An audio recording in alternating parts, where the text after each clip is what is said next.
Okay, so let's get started. Good evening, everyone.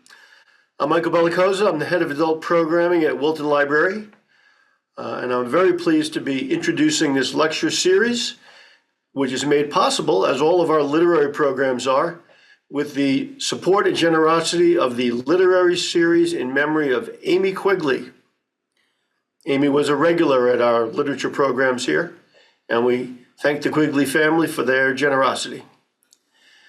Now, because we have a large audience, we'll take care of Q&A the way we've become accustomed, which is at the end. We're not going to take a break in the middle on this one. At the end of the lecture, we'll have the Q&A, and you can send me your questions or a comment using the Q&A button down at the bottom of your screen, and I will relay them to Mark after the lecture is done. And Mark is also very happy to answer questions that you can email him directly. And I know quite a number of you are ordinarily doing that as we go along.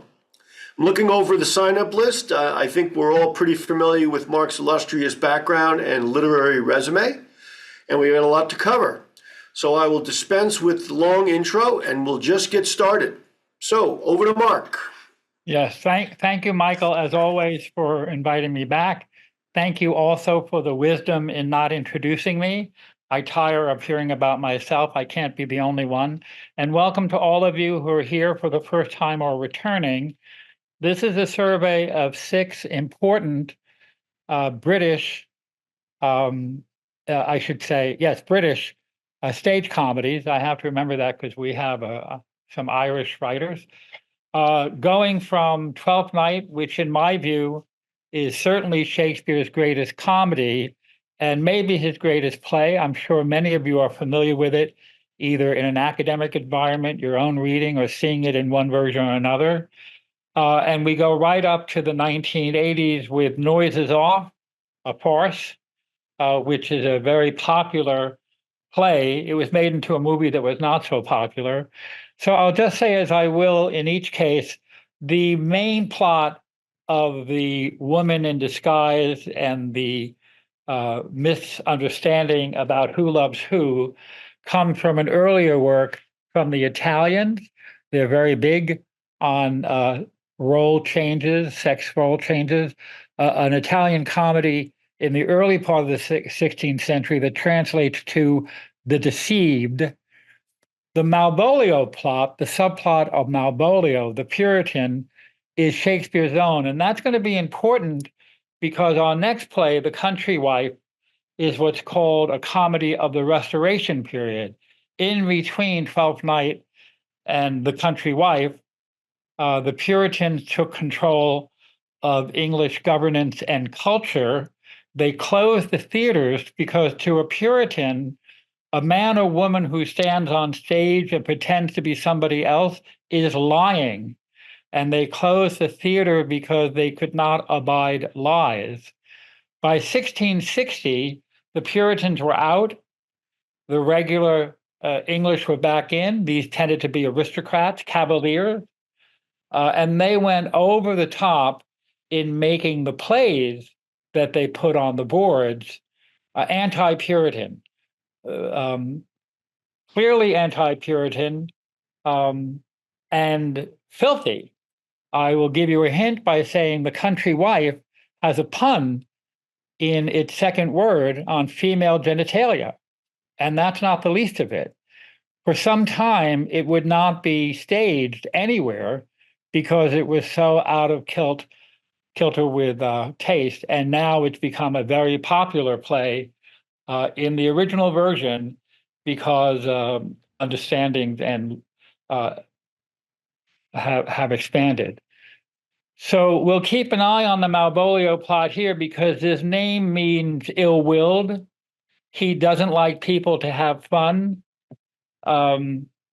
Mencken said that a fundamentalist, a Baptist, is someone who lives in fear that somewhere someone's having a good time. And you remember it's Toby Belch who says to Malvolio, "Dost thou think because thou art virtuous, there shall be no more cakes and ale?" So one of the tensions in the play is between rigid virtue mindless virtue in the person of Malvolio, who is very badly treated, and the audiences had a ball. And the idea that life is so exuberant that a woman of certain intelligence can inhabit two different sexes, two different genders, and have someone in each of them, each of those scenarios, fall in love with her, him. If the play were a tragedy, there'd be no way out of the problem that Viola can't be two genders at once. But the deus ex machina, the late rescue, is that she has a twin brother. The Countess, Olivia, whose name is almost an anagram of Viola, she has lost a brother who's actually dead. And what she has done is she's locked herself up in grief.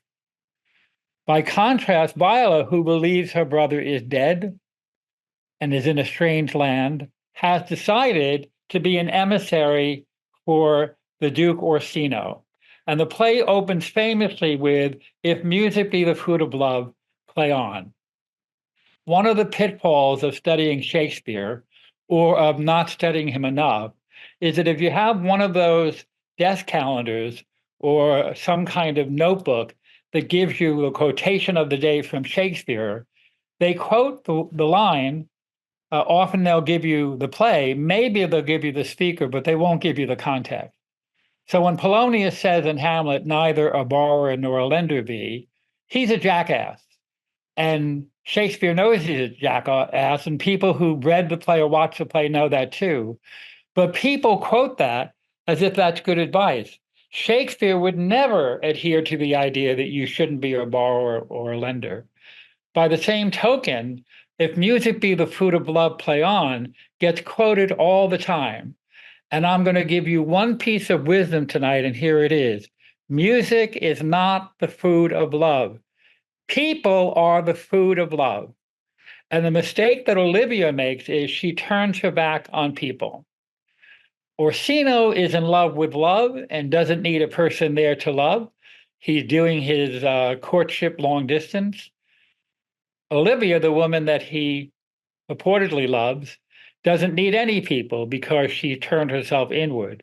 These two people are in two different towns, and the only person in the play, other than the fool, who moved from one location to the other is Viola.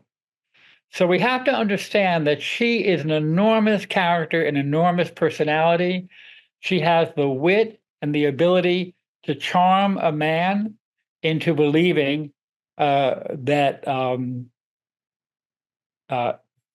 that he is an emissary as a male, and Orsino falls in love with him despite being of the same sex. The Countess falls in love with her too, and as I said, it would be a tragedy like the trying game if the parts don't line up. And before the play is over, Sebastian is brought back, identical twin to Viola, and it turns out everybody can pair up like a square dance. It's absolutely improbable, and that's the point. It's as if Viola's stage performance, pretending to be someone she's not, is so powerful that the world comes around and makes it all well. That's the hallmark of comedy. In the end, it all turns out all right. Nobody knows why, it just does.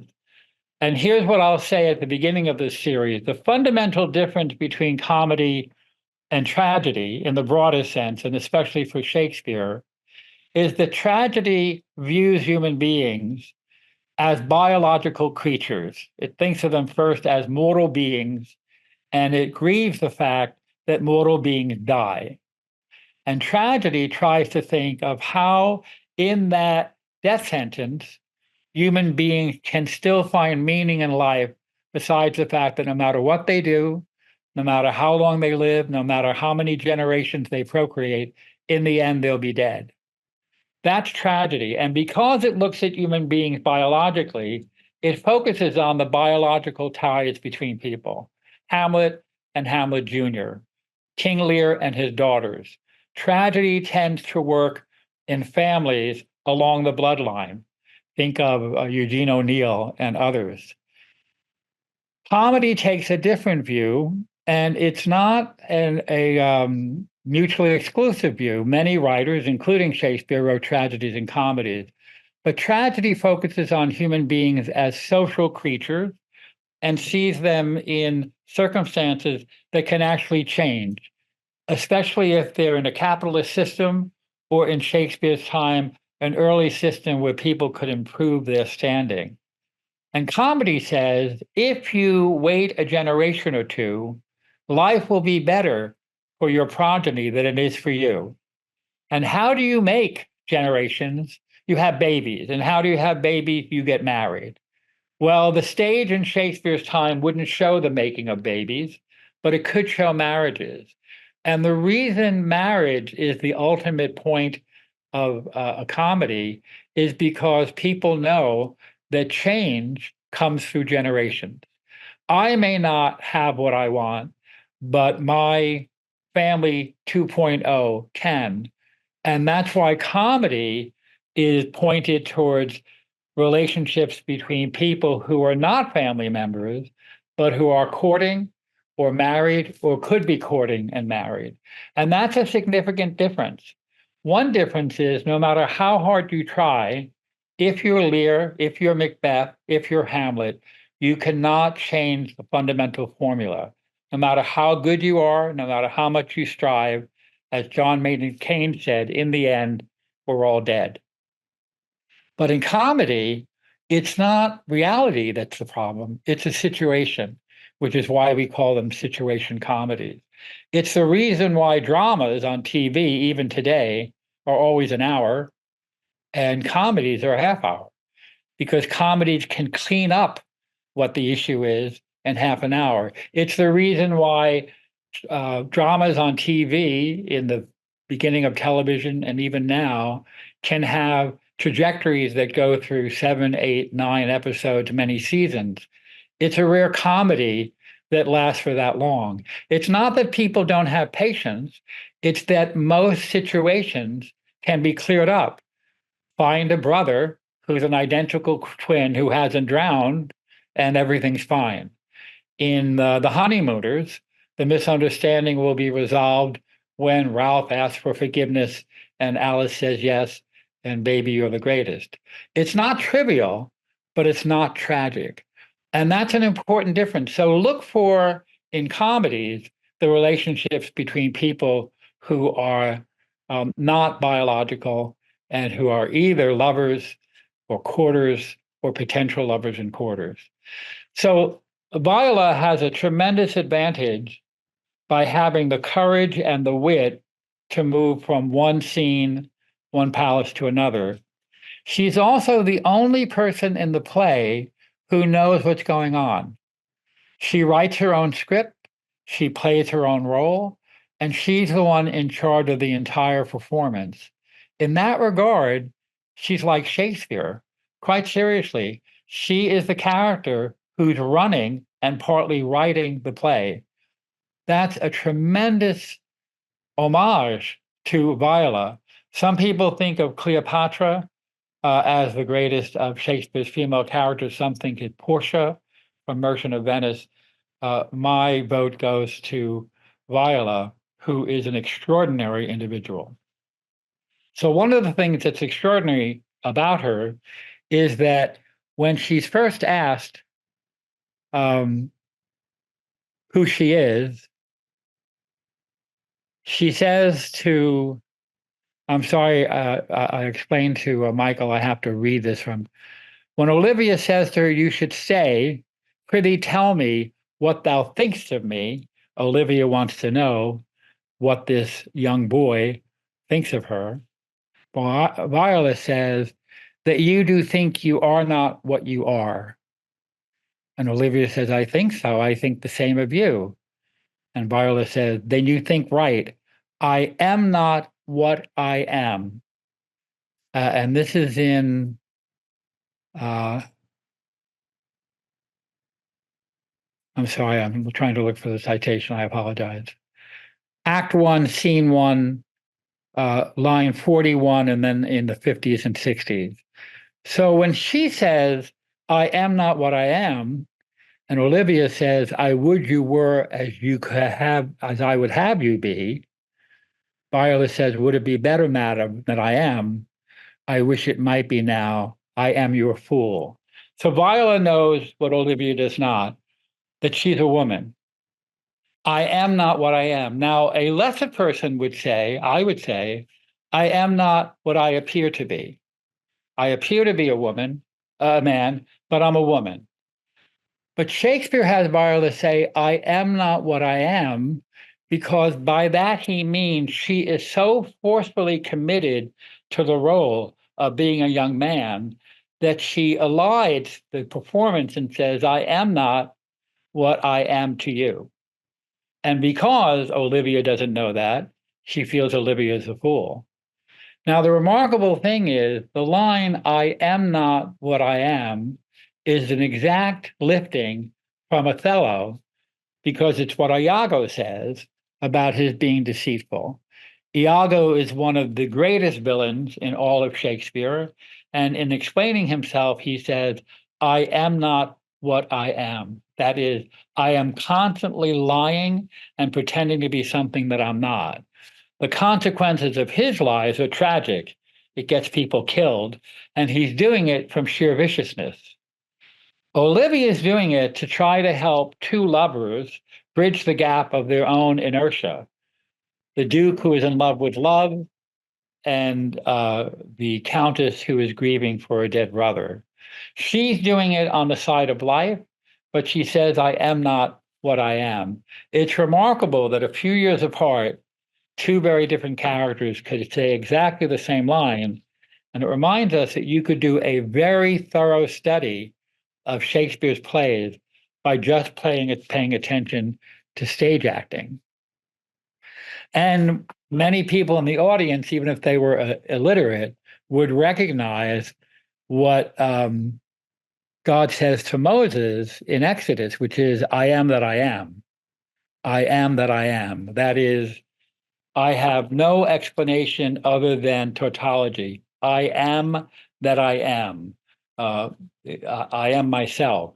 People in the audience would have heard references to that every year in chapel or church, and they would know that I am that I am. Don't think of Popeye now. Think of the God of the Old Testament. They would recognize that as the ultimate statement of tautological existence. There's no further explanation other than I am. So Viola comes with a lot of clout when she bears so much playwriting power. So we should be prepared that this idea of deception, including especially role playing and sexes, is going to be a hallmark of this series. One of the plays that we're going to be reading has a rake who purports to be impotent, so that men will not think anything wrong when he consorts with their wives. That's the country wife. That's our next stop.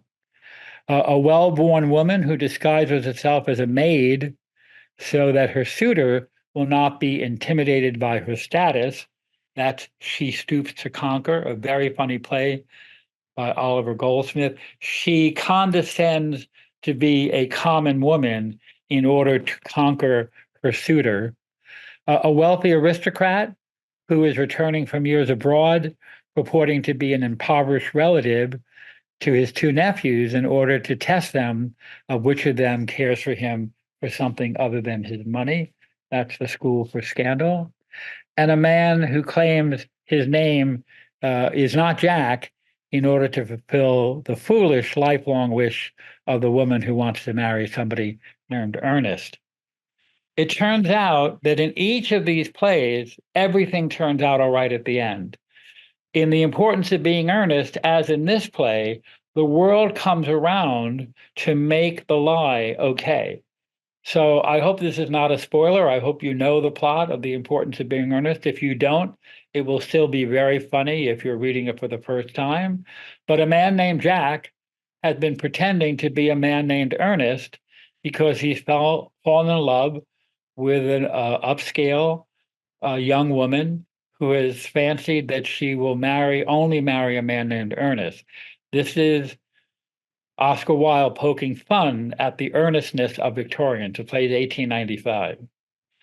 And he goes out into the country and takes the name of Ernest and is leading a double life until a friend of his, who's a troublemaker, finds out that he's lying. And it is absolutely clear that Gwendolen, the woman he loves, will not marry him unless he's Jack. Algernon, his friend, has a similar problem. I won't tell you why, you'll see. His problem gets solved by his being rechristened as Ernest. He gets baptized because he's the B plot. He's the second level plot. I date myself by saying he's the Ethel Mertz and Fred Mertz plot. But in the main plot of Jack, who's pretending to be Ernest, and Gwendolen, it's not enough to get baptized. He really has to be Ernest. Well, it turns out that he's reminded, when he finds out that he's adopted, that his father was in the military.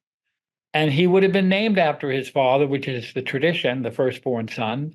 And in the very room they're in, they have copies of all the military registry. It's holy moly, like a Mickey Rooney movie. Let's put the play on right here.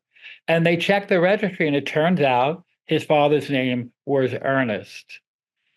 And the end of the play is everybody happy because the main plot got the hero actually be named Ernest, just like Viola actually has a twin who has the right genitalia to make the love relationship work. The world gives her a double as a male. And Algernon is content to be renamed Ernest. So the idea of deception, which is so grievous and causes so much harm in tragedy of people not being what they seem, is played for laughs because it's fun. In The Importance of Being Earnest, one character says, I don't understand what's going on here. Please give me your explanation and make it improbable. That is, make it as unbelievable as possible, because that's where the fun is. That's why you watch a play where there's a lot of confusion. By the time we get to Noises Off, a real farce, it's so wacky that there isn't even the substance of saying, well, the underlying meaning here is that Shakespeare is extolling Viola as a person with the talent of a playwright. I'm going to stop there. I'm talking less because I'm hopeful that most of you know the play, maybe know it well. And I'm going to ask if anyone has questions so far. It is worth stressing that in this play, the only character other than the fool who goes from one estate to the other is Viola. Everyone else is locked apart and not participating in the food of love, which is other people. So,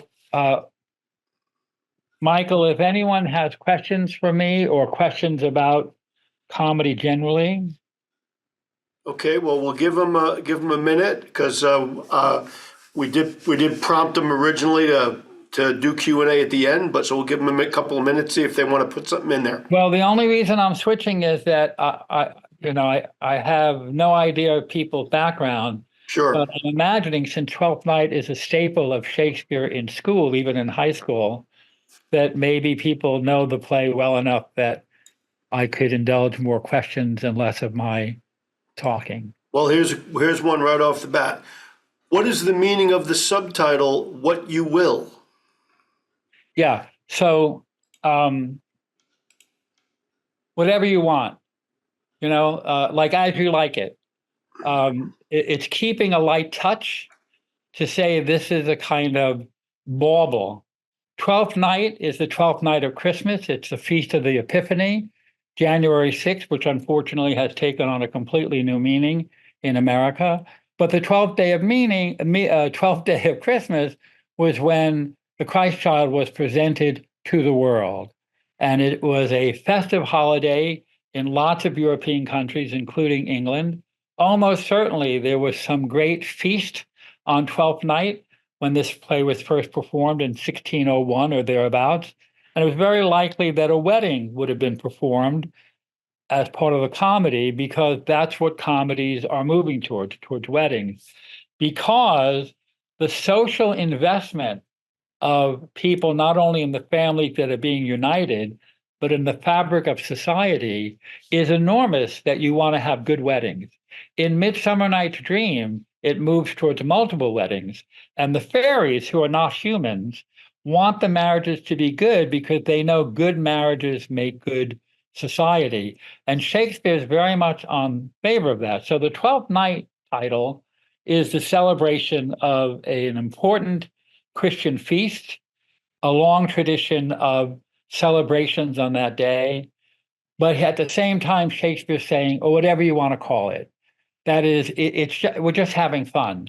He recognizes that you have to stretch your imagination to accept that Viola is loved by two different people and that no one blows whistle. You may remember that Viola doesn't actually connect with Orsino until she can get out of her male clothing and put on her female clothing, because it was lost to her. The trunk is somewhere, as if it doesn't count unless you dress the part. So the "what you will" is a kind of winking PS that don't take this toast seriously. It's very serious about extolling Viola. It's very serious about the importance of drama in everyday life, but it recognizes that it's asking you to take a lot of things on faith. Okay, so here is a question from your friend Margaret. Margaret, welcome. So, how does the concept of love, as portrayed in Twelfth Night, with its mix of romantic, unrequited, and self-love, serve to critique or satirize societal norms surrounding relationships in Shakespeare's era? So that's a mouthful of a question. Yeah. And I want to say I appreciate it. I don't think Shakespeare has any interest in making a comment on the status of love. He was suffused with love. He wrote more than 100 sonnets, most of which are about love. I think Elizabethan scholars can make comments about the nature of love in Shakespeare's plays if they're broadly read. But I'll read a passage, Margaret, from the play to let you feel the power of what Shakespeare has to say. So when Olivia is pressing Viola and wants to know, what would you do if you were a man courting me? And I want to give you the citation because I don't want you to have to go looking later. This is oh Lord.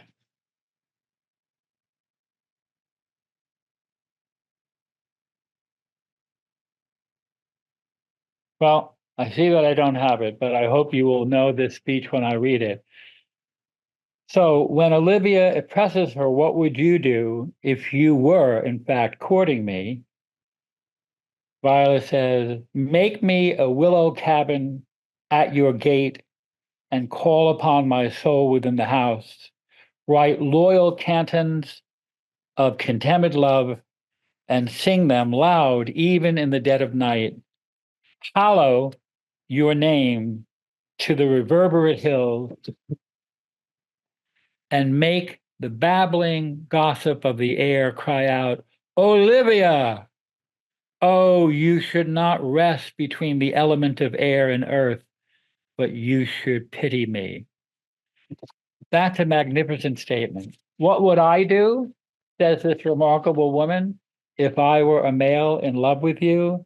I would make a willow cabin, that is a kind of lean-to, at your gate, and call upon the soul within the house, that is the woman, Olivia.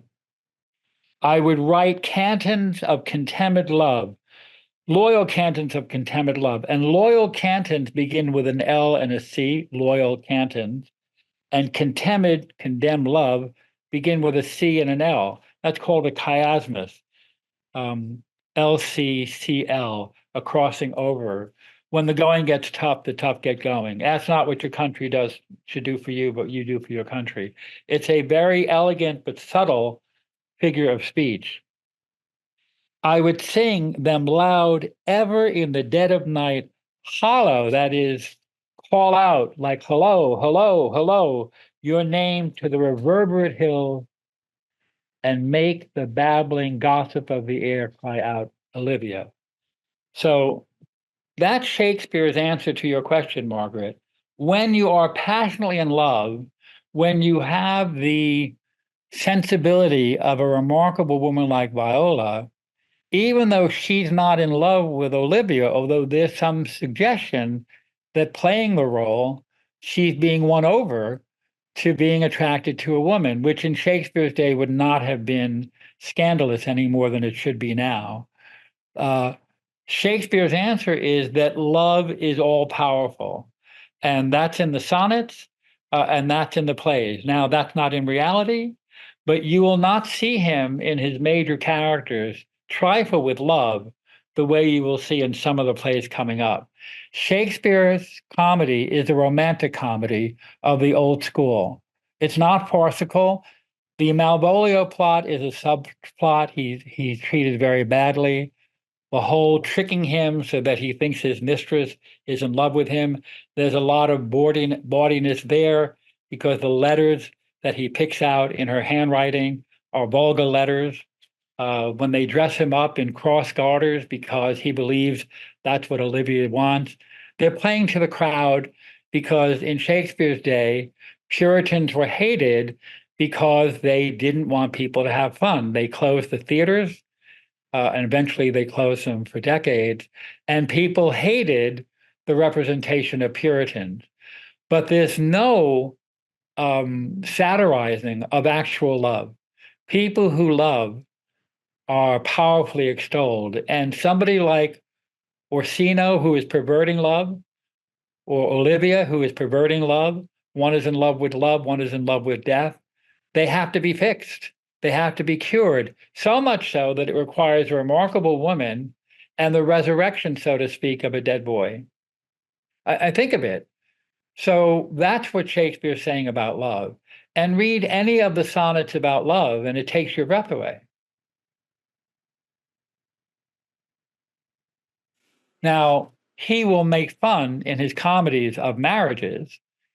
Not all marriages are examples of great love. He will make fun of lovers who are silly.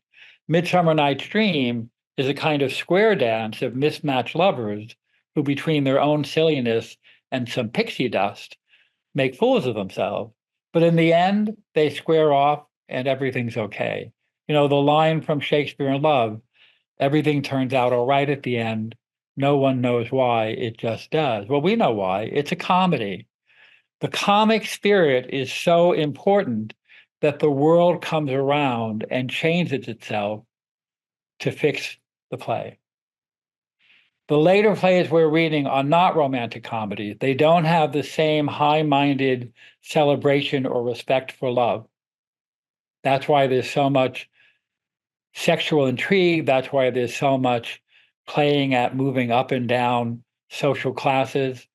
One of the things that the comedy of the post-Restoration period did, after a brief time of extolling aristocrats, is it wants to make space in comedy for a vibrant middle class, regular people who love and marry.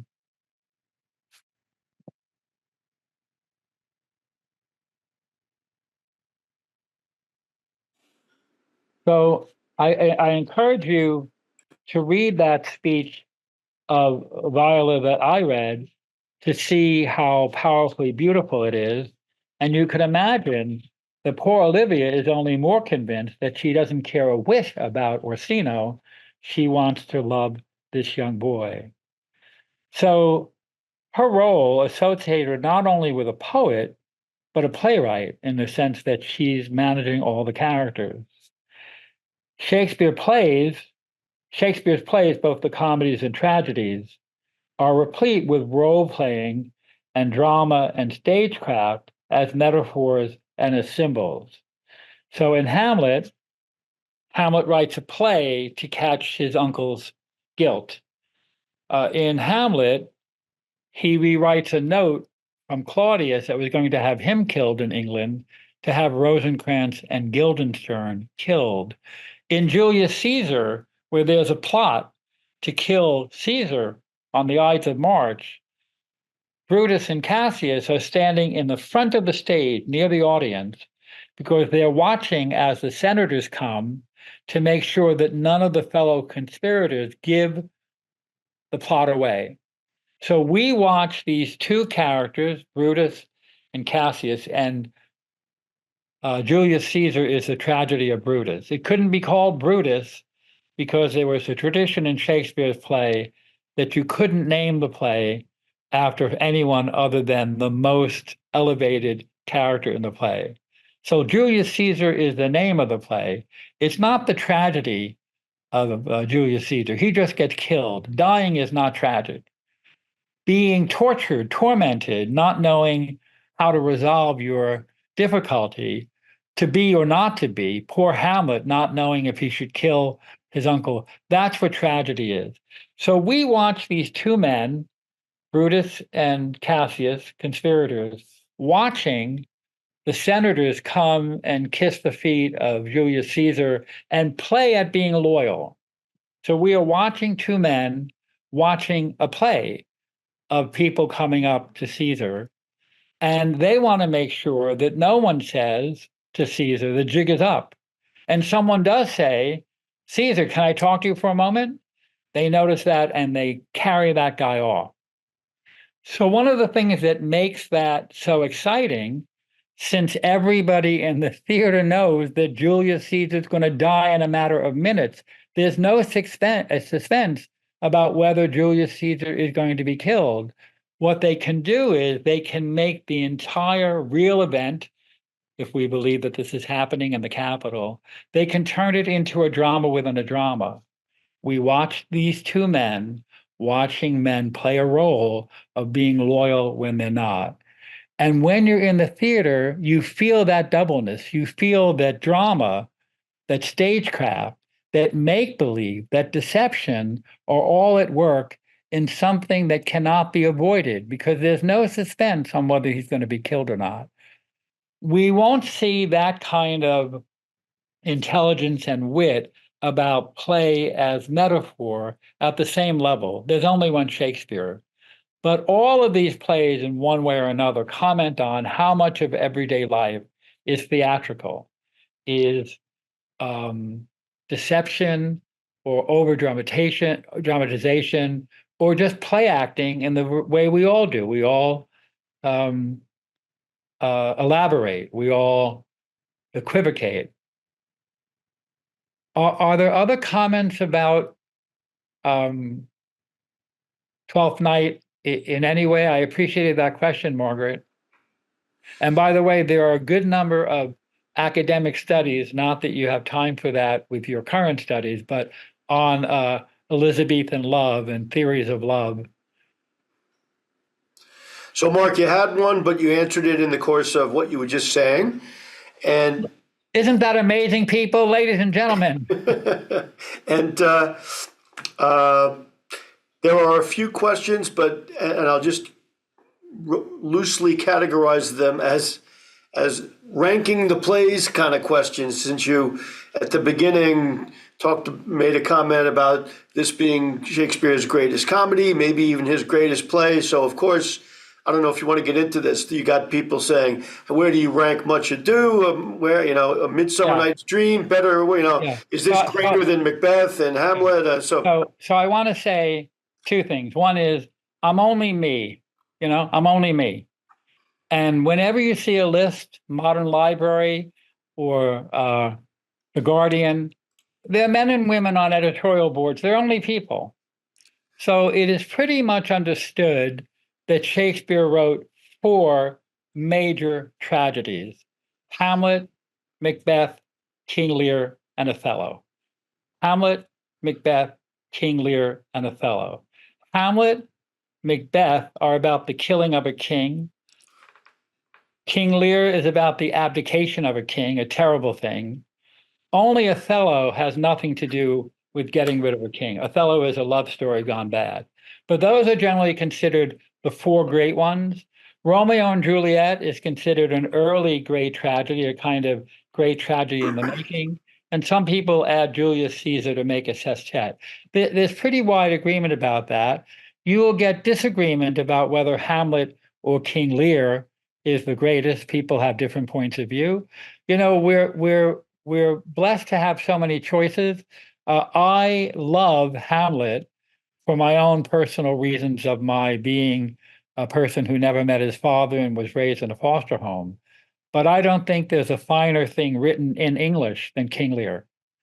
You can't know that when you're 18. You're too young to appreciate what that play says about life and death. There's less agreement about the plays. Most people agree that if you're looking for a quartet, and people like those round numbers, it would be The Tempest, Twelfth Night, Much Ado About Nothing, Midsummer Night's Dream, and then As You Like It or some other rotation.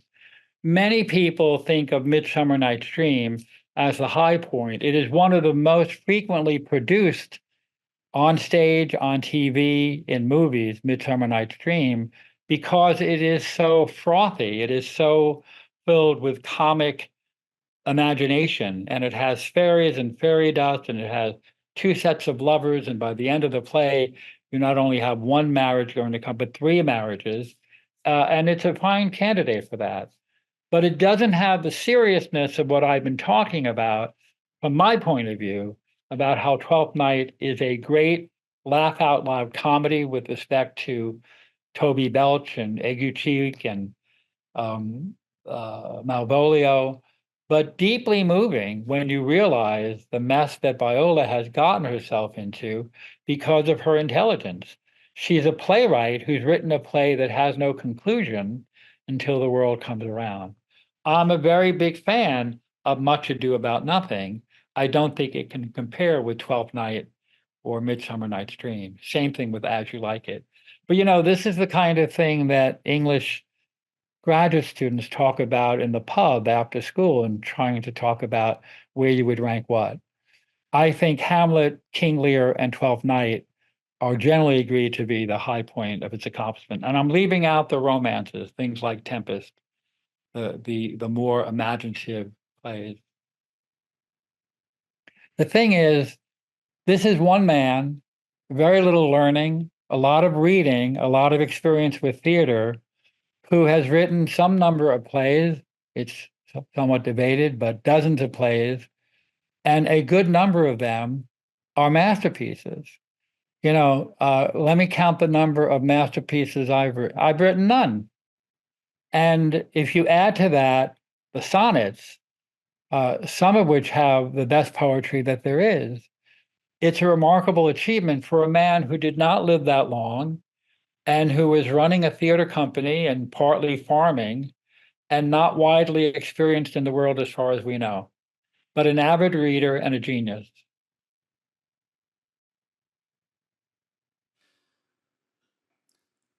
So here's an interesting comment question. Are there any other Shakespeare plays where a female character wants not only the power of a man, but to be a man? I'm thinking of Margaret in Henry VI, Part 2, who says, quote, "If I were a man."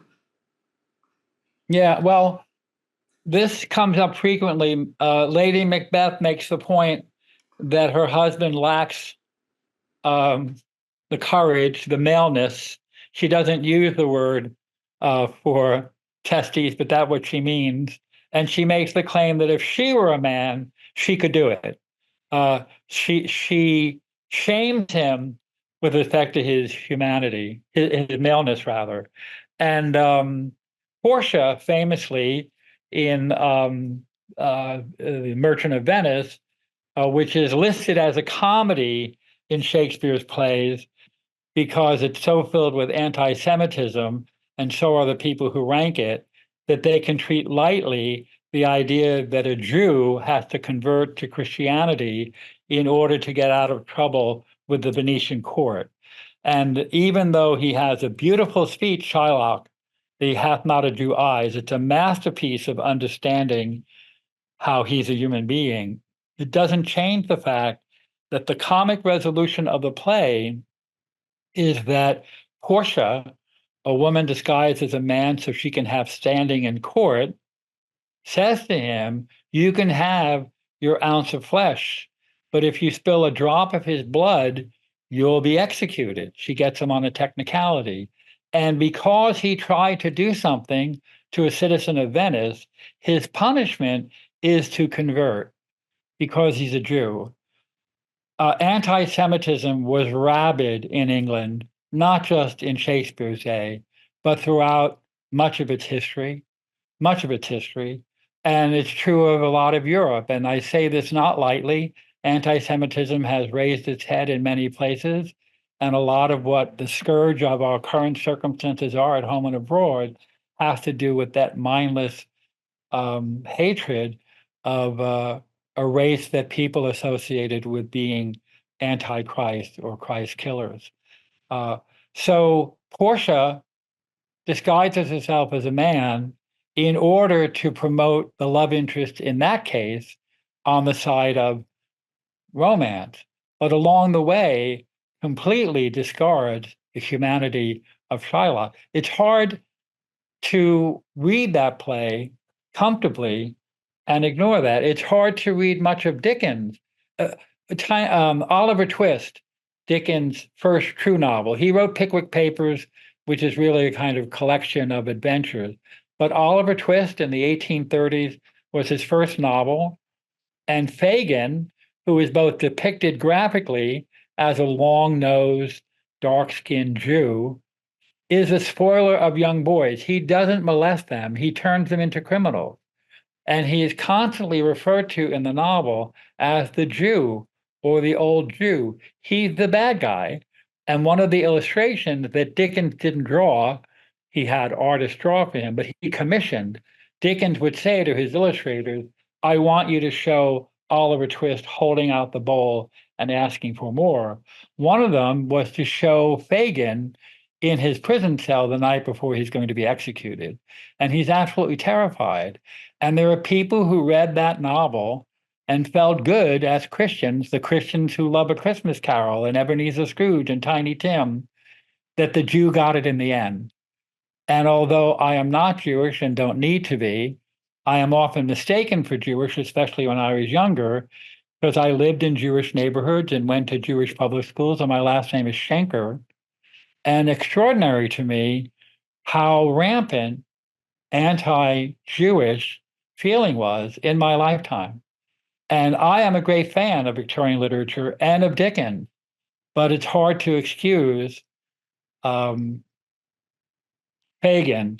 in Oliver Twist. When a woman wrote to complain about the characterization of Fagin, Dickens did two things to repent. One is he had in later editions many removal of many of the instances of the Jew. When I was teaching this full time, I knew better, but he got rid of most or all of references to the Jew. And then he promised that he would write a positive Jewish character in one of his novels. And in Our Mutual Friend, he writes such a character. It's a female. I forget her name, but she's so impossibly good, she's not credible. You know, it's that thing that people do when they compensate too much. She is so angelic, she doesn't compete with the realism of the other characters. You know, I want to say that this is something worth bringing up since we have a little bit more time. You know, one of the things that comedy does, it makes fun of things. It makes fun of things, of ideas, of ideals, of people. And we all have different barometers for how much making fun of things we'll tolerate. You can't tell a joke without making fun of something. And every joke makes fun of something. And unless it's something that doesn't exist anymore or never existed, you know, you can't tell an ethnic joke. I used to tell ethnic jokes about the Druids, the ancient people in Britain, because they're all gone. And I would still get grief about the fact that, oh, you're making fun of somebody. Comedies make fun of things. If they're talented, there is enough wit, that is, not just humor, but intelligence, and enough laughter actually enjoying the play that you excuse any hurt feelings. And there's always a sense that at the end, there's some kind of return to equilibrium. Malvolio doesn't get such treatment because he's a Puritan and the audience in Shakespeare's day despised them. But mainly, things come out in a way that we can live with, or you'd like to think. Comedy is very tricky business, and everyone in this, how many people are in attendance tonight, Michael?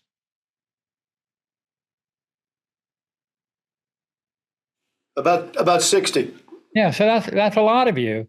Everybody in this room, whatever your age, has negotiated either as a teller of a story, maybe a story that actually happened, or as a listener of a story, of someone who has some stake in the demographics of the person who's being made fun of, or maybe somewhat being made fun of. It's a very complicated business, and comedians face it all the time, and cancel culture is rampant in 21st century America. You can decide for yourself whether some of these plays cross the line. The Country Wife is so over the top with the idea that this man convinces the husbands of respectable women that he can't function, and so he can be left with their wives, as if the only way to operate is with genitalia. Now, it turns out that's what they're really worried about, but they accept his lie, and he goes to town, so to speak, on a number of characters with the pun on country, just as there's a pun in that word in Hamlet. Hamlet puts his lap in Ophelia, the woman he used to love, while they're going to watch the play. And she says to him, is your mind on country matters? And she doesn't mean her genitalia. She means, are you thinking of the state of the nation since your father has been killed and there's a lot of turmoil? And Hamlet says, yes, my lady, I am. And apparently, in one stage direction, pushes his head deeper into her groin. It's the kind of thing Elizabethan audiences would take easily and with a smile. But there are many people, and maybe some people in this room, would be offended by that joke. And that's a tragedy. I mean, that the play is a tragedy. It's not a tragedy that you'll be offended.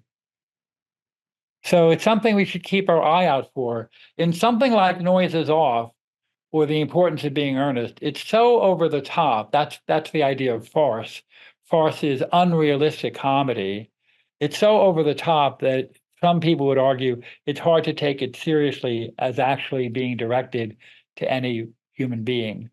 But it's an important question we could keep in mind, not just because it's always a question in comedy, but this is an election year, you may have noticed, in which it's very significant, more than other election years. And this is not a partisan comment. I would make this no matter who was running or who I care about what it is to be a human being. Forget an American, what constitutes being a human being?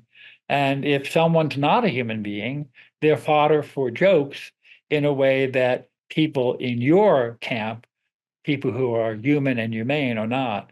It's an age-old problem. It's particularly poignant and piquant right now.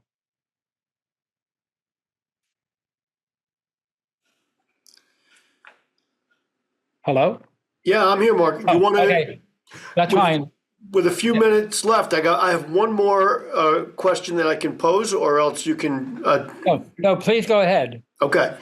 So Gene is saying, given all the gender bending going on. I'm sorry, who's saying that? Gene. Gene, okay, thank you. Given all the gender bending that's going on, is there a subtext about homosexuality, or is that just a byproduct given our modern awareness of the LGBT? Is Shakespeare in any way promoting same-sex romance? Yeah. So that's an excellent. Is that Gene Laganza? Yeah. Welcome, Gene. That's an excellent question.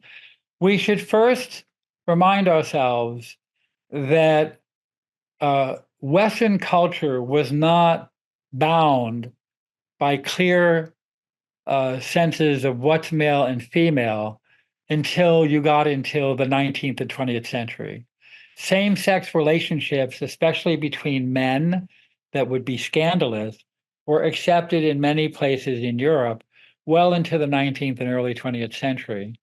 It was a classical phenomenon in the Odyssey.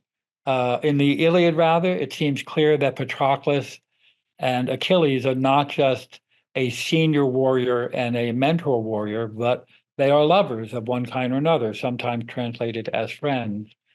Cole Porter, in the song Anything Goes, had a verse about homosexuality because in the 20s in America, the roaring 20s, there was a lot of same-sex canoodling, even in public, and it was considered edgy, but not perverse.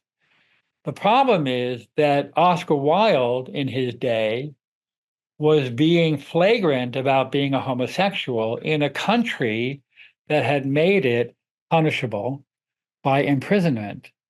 And when he flaunted his sexuality and was having a relationship with the son of a nobleman, and that nobleman called out Oscar Wilde for what he was, Oscar Wilde, in his sad stupidity, sued him for libel and lost.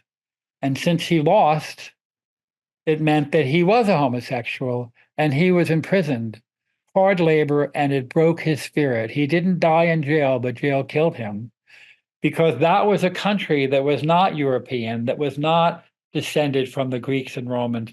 That was a country that took a very Protestant view that a gender is a gender.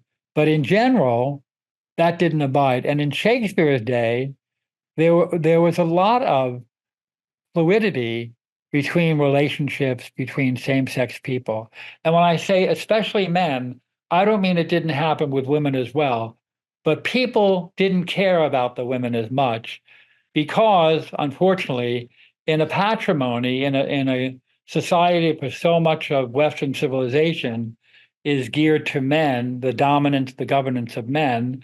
I mean, look at how we got around to first having a female candidate, the second time running in the 21st century. I mean, just extraordinary. People didn't care so much about women because they didn't think that the values of the country were at stake. But as soon as respectability came into being, and we might think that respectability, social respectability, is as old as society, social respectability is a product of Victorian England, the end of the century. In pre-Victorian times, when there was no powerful middle class, the gentry did not care about respectability. They were aristocrats. They didn't look down their nose at other people. They didn't look at other people. And people who were in the lower classes didn't have time to worry about respectability. Respectability is a product of the dominance of the middle class from the middle of the 19th century forward. And those people wanted to make sure they were wearing the clothes, eating the food, going to the places that wealthy people do. They wanted to be respectable. And one of the things that wasn't respectable was homosexuality. One of the things that wasn't respectable is being a fan of detective fiction or comic books or of non-standard literature. So people started reading better books. It used to be that good novels like The House of Mirth for adults could be illustrated so that you could see a picture of Lily Bart on page 11. And then in the end of the 19th century, Robert Louis Stevenson and other people started producing children's stories, boy stories, Little Lord Fauntleroy, The Secret Garden, that were illustrated. And all at once, illustrated novels became associated with substandard literature. And so after you get past, say, 1910, 1920, Huckleberry Finn, which is earlier, Tom Sawyer, House of Mirth, you could not buy a book for an adult that had illustrations because people would think it was a book for kids. Why?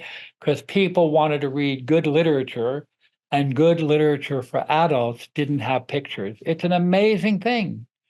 Heidi, near the end of the 19th century, which is not just a children's story. Huckleberry Finn is certainly not just a children's story. They had illustrations, but you're not going to find The Great Gatsby, 1925, 100 years old next year, having illustrations.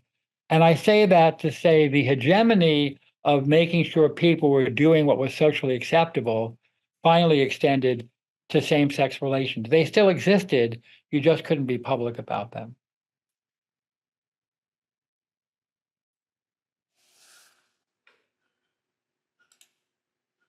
Okay. So enjoy The Country Wife.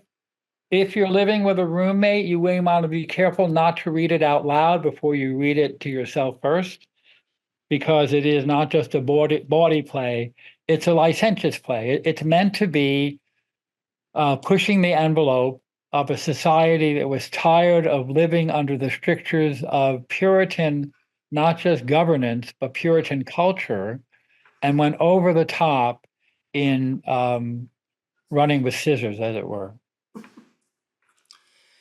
All right. Well, that's a good send off for our next session. And this was great. I'm glad we got it to a great start. Picked a great play to start with. That's pretty obvious. So we'll see everybody in 2 weeks. And I haven't found it myself, but I'd be willing to bet, because of the age of the play, that you should be able to find the whole text online for free someplace. The Country Wife? Yeah.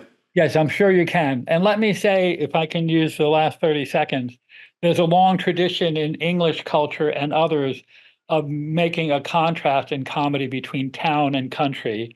The sophisticated people in the town, often upper class, and the unsophisticated but often wily and more intelligent country people. That's part of what The Country Wife is playing on too.